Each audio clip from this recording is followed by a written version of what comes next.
हंसी जिसने खोजी वो तन लेके लौटा।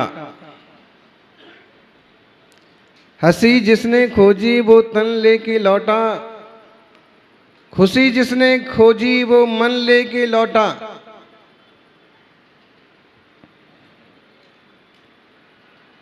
हंसी जिसने खोजी वो तन लेके लौटा। खुशी जिसने खोजी वो मन लेके लौटा। खोजना है तो खुद को खोजो ज्ञानियों।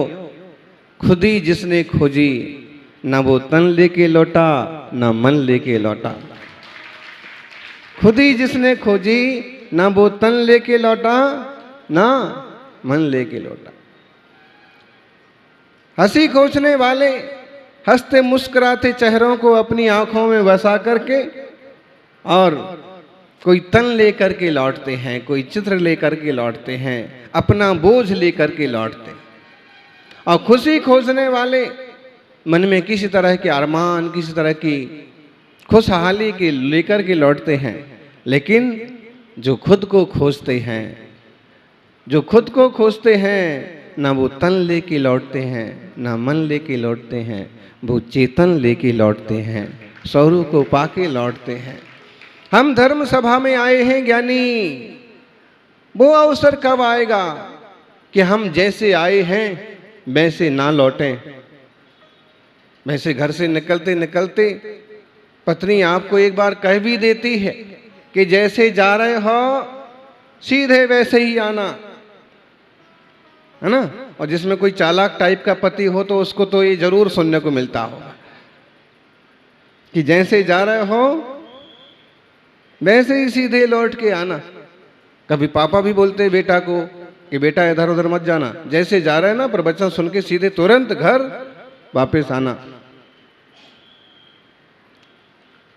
कहने कहने में फर्क होता है।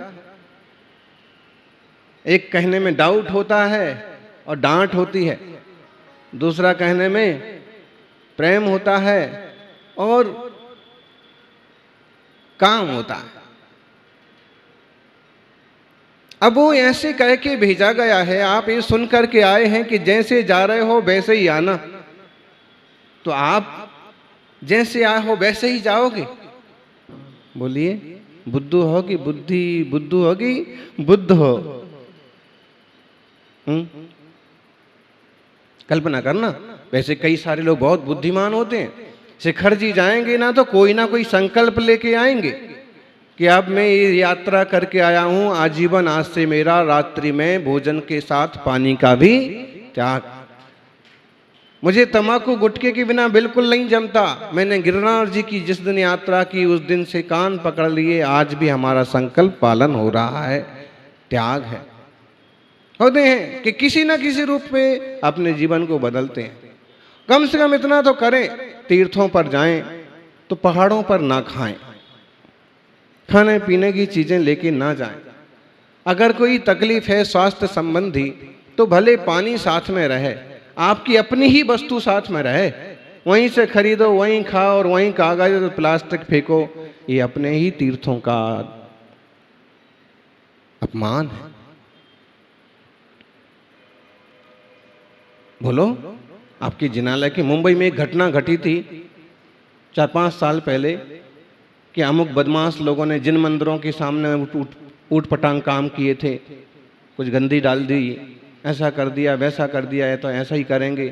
तो थोड़ा विद्रोह हुआ था, विरोध हुआ था कि आप जिन मंदिरों के सामने उस रास्ते में गंदी वाड़ा नहीं कर सकते। अगर जिन मंदिर के सामने भी कोई ऐसा करता है या किसी भी मंदिर के सामने कोई गंदी वाड़ा करता है, आजकल तो ढेरों तीर्थ हैं और ढेरों वैष्णव तीर्थ हैं जहां पर निषिद्ध क्षेत्र घोषित किया गया है कि इतने एरिया में मद्य, मांस, मधु और अभक्ष की दुकानें नहीं होंगी। अगर कोई अंडे के छिलके भी किसी धर्मायतन के सामने डाल दे तो आपको बुरा लगता है, गंदगी डाल दे तो बुरा लगता है। जब हमें यहाँ बुरा लगता है तो हमें अपने तीर्थों के साथ खुद भी सावधानी बरतना चाहिए। कि हम अगर शिखर जी, गिरनार जी जाएं, चंपापुर, पावापुर जाएं, तो कम से कम उस निषिद्ध क्षेत्र में प्लास्टिक भी डाल के नहीं आए, वहां ना खाएं। बोलो, इतने बुद्धू तो नहीं है हम कि सिद्धों की वंदना करने जाएं और वहीं भोजन करने बैठ जाएं। कोई बड़े बुजुर्ग हैं, कोई छोटे बच्चे हैं और नहीं समझ पा रहे, नहीं संभल पा रहे, अस्वस्थ हैं, कदाचित उनके लिए क्षम्य हो सकता है। लेकिन हट्टे कट्टे नौजवान भी शिखर जी के पहाड़ पर जाकर के और फिर नाश्ता करें, भोजन करें, उसमें आनंद नहीं है। क्योंकि एक रास्ते में भाता घर आता है, हैं? भाता घर बीच में, वहां मिलते हैं लड्डू। अब वो मिलते ही हैं, बहुत समय से मिलते हैं, वो बात अलग है। फिर ध्यान रखना, उपयोग शुभ और अशुभ होते देर थोड़ी ना लगती है।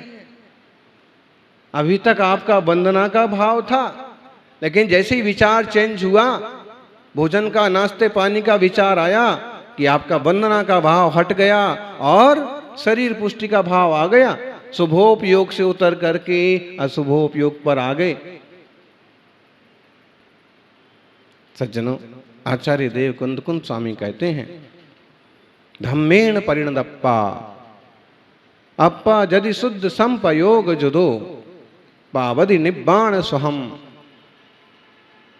सोहो जुत्तो वा सग्ग स्वहम।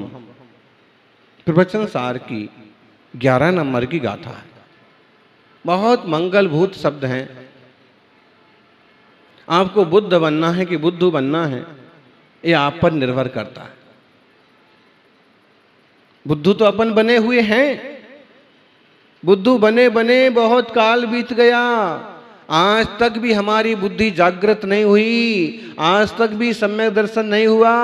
सम्यक दर्शन हो गया होता ज्ञानी, एक बार भी रत्नत्रय मिल गया होता, तो आज इस संसार में फिर से आने की जरूरत नहीं पड़ती। इसका मतलब है कि कहीं ना कहीं बुद्धू तो हम बने हुए हैं, अपने द्वारा ही कहीं ना कहीं ठगे गए हैं। अब हमें बुद्ध बनने का पुरुषार्थ करना है। और मार्गदर्शक ग्रंथ आचार्य भगवंत आज भी उपलब्ध हैं, उपस्थित हैं। गुरु की बात मानोगे तो गुरु बुद्धि गरी ऐसी, गुरु की बुद्धि महान होती और उनके मार्गदर्शन में चलने वालों का भला होता है।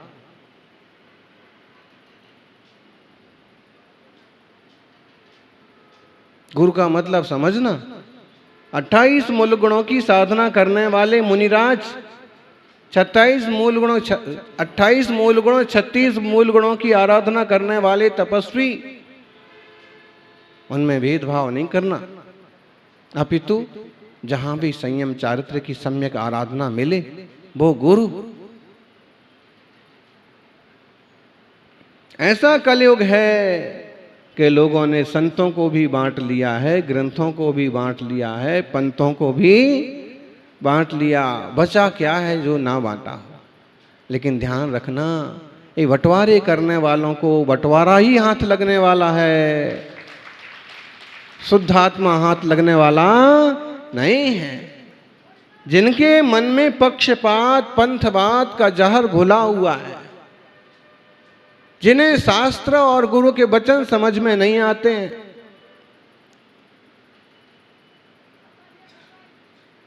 उनको तो तीर्थंकर भगवान भी हाथ पकड़ करके मोक्ष नहीं ले जा सकते। तुम्हारे भीतर ही दुराग्रह भरा हुआ है, और जहां आग्रह है वहां मोक्ष मार्ग नहीं है। मुक्ताग्रह हो, मोक्ष मार्गी जीव होता है आग्रह से मुक्त। इसलिए आग्रह मत पालिए, निराग्रह सहज शांत जीवन मुनिराज का मंगलमय मार्गदर्शन स्वीकार कीजिए। धम्मेण परिणतप्पा, धर्म से जो परिणत है आत्मा, वो क्या पाता है? शुद्ध संपोयोग जुदो, शुद्ध संप्रयोग मतलब हुआ शुद्धोपयोग। शुद्धोपयोग बहुत उत्तम, बहुत निर्मल आत्मस्वरूप की भावना का नाम है। पुण्य पाप से निरपेक्ष शुभ और अशुभ से भी ऊपर वाली सीढ़ी का नाम है शुद्धोपयोग। और शुद्धोपयोगी जीव क्या पाते हैं? बोलो मुमुक्षुओं, क्या पाते हैं? अरे भाई, पुण्य करेगा तो संसार में शुभ पाएगा, स्वर्ग पाएगा। पाप करेगा तो संसार में अशुभ पाएगा, नरक जाएगा, दुर्गति जाएगा। लेकिन पुण्य पाप शुभ अशुभ के पार जो चला जाएगा वो क्या पाएगा? अरे बोलो तो सही, एक शब्द तो बोलो। शुद्ध आत्मा की आराधना करने वाले चतुर्थ काल के मुनिराज उसी भाव से क्या प्राप्त कर लेते हैं? मोक्ष प्राप्त कर लेते हैं। सीधा फल तो वही है। तो धम्मेन परिणदप्पा अप्पा यदि शुद्ध संपयोग जदो पाद बदि निब्बाण सुहम, निर्वाण सुख को पाता है शुद्ध आत्मा। बुद्ध, बुद्ध क्या पाता है? शुद्ध पाता है। जो बुद्ध हो गए हैं वो क्या पाते हैं? शुद्ध आत्मा को पाते हैं, शुद्ध स्वरूप को पाते हैं। पावधि निब्बाण सुहम, निर्वाण सुख को पाते हैं। और सोहो व जुक्तो व सग्ग सुहम। लेकिन जो शुद्ध में उपयुक्त नहीं है, शुभोपयोग में लगे हैं, वो क्या पाते हैं? स्वर्ग के सुख पाते हैं। यानी आज आप यहाँ बैठे हो और ये पक्का है कि इस युग में, इस काल में मोक्ष नहीं है। लेकिन ये भी पक्का है जो जो भक्ति भाव से निर्मल परिणाम से यहाँ उपस्थित हैं, पावदी सग्ग सुहम पावेजा, वो सब क्या पाएंगे? स्वर्ग सुख पाएंगे। अरे स्वर्ग सुख जब पाएंगे तब पाएंगे। अगर तत्व में, तत्व चिंतन में आपका मन लग गया ना, तो अभी हाल ही इतना संतोष और संतुष्टि रहती है कि स्वर्ग से कम नहीं है। अगर प्रवचन में, धर्म चर्चा में, इस तरह की वार्ता में उपयोग लग गया ना, तो एक तरह की समाधि में चले जाते हैं। थोड़ी देर को तो बाहर क्या हो रहा है भूल ही जाते। और बाहर को भूलना हमारे जीवन की सबसे बड़ी उपलब्धि है। ज्ञानी माला फेरने बैठते हैं तो अभी बाहर की बातें याद आने लग जाती हैं। शुरू शुरू में तो हम एक बार नमो अरिहंताड़म करते हैं, 2 बार नमो सिद्धाड़म करते हैं, कि बाद में क्या होता है? माला तो कर में फिरे, जीव फिरे मुख माई, मनुआ फिरे बाजार में। कहाँ जाता है मन? बोलो चिंता मन कहाँ चला जाता है? बोलो ऋषभ, अजित, संभव, अभिनंदन, पारस, महावीर, सारे तीर्थंकर नामधारी है।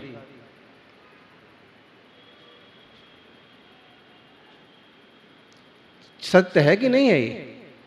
अरे कुछ लोग तो ईमानदार जो युवक होते ना, कभी पूछने आ जाते, बोले महाराज जी माला फेरने का क्या फायदा? हम माला फेरने बैठते हैं और 1 2 3 दाने पर तो मन जाता नहीं है कि फिर दुनिया भर की बातें, वो बातें याद आने लगती हैं जो बरसों से याद नहीं आई। तो हमने कहा माला फेरने का एक फल तो हुआ कि जो बरसों पुराने तुम्हारे हिसाब किताब थे वो भी तुमको याद। ये तो माला फेरने का एकदम ताजा फल है।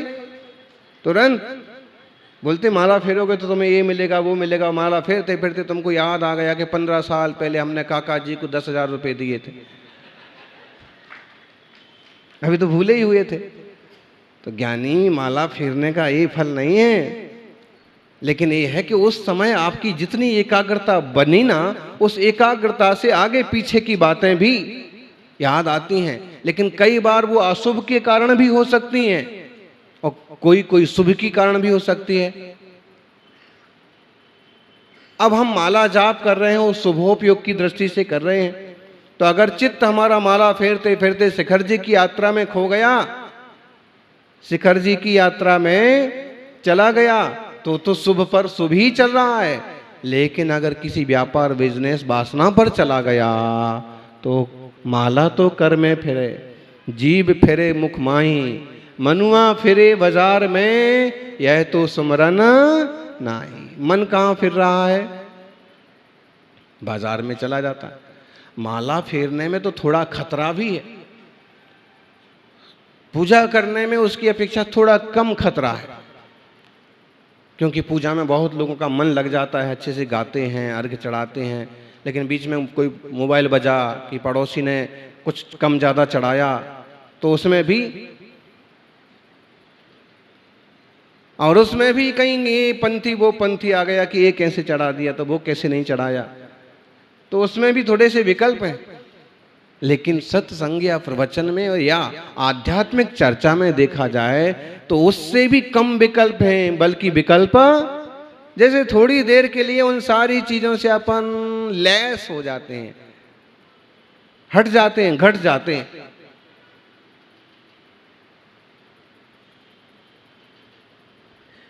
तो जो ज्ञानी सत्पुरुष धर्म से परिणत आत्मा हैं, वे शुद्ध संपयोग वाले, शुद्धोपयोग वाले हैं। और जो ज्ञानी शुद्धोपयोग वाले हैं वो उसी भाव से मोक्ष जाते हैं। आपको याद है पांडवों की कथा? पूरी महाभारत की बात नहीं कर रहे हम, उतनी सी बात कर रहे जितनी सी बात पाली ताना, जो प्राचीन नाम शत्रुंजय तीर्थ है। शत्रुंजय तीर्थ पर जब ध्यान में खड़े हैं पांडव, तब उनके साथ क्या घटना घट रही है? घटना ये घट रही है कि दुर्योधन का कोई भांजा है कुरुधर, और उसे अंदाज लगा, उसे मालूम पड़ा है कि सारे पांडव यहाँ आए हैं जिनने हमारे मामा के वंश को खत्म कर दिया है, इस तरफ आए हैं, अब जाके मैं उनकी खबर लेता हूं। इतना आक्रोश में आया। खतरनाक चीज है आक्रोश, गुस्सा बहुत खतरनाक चीज है।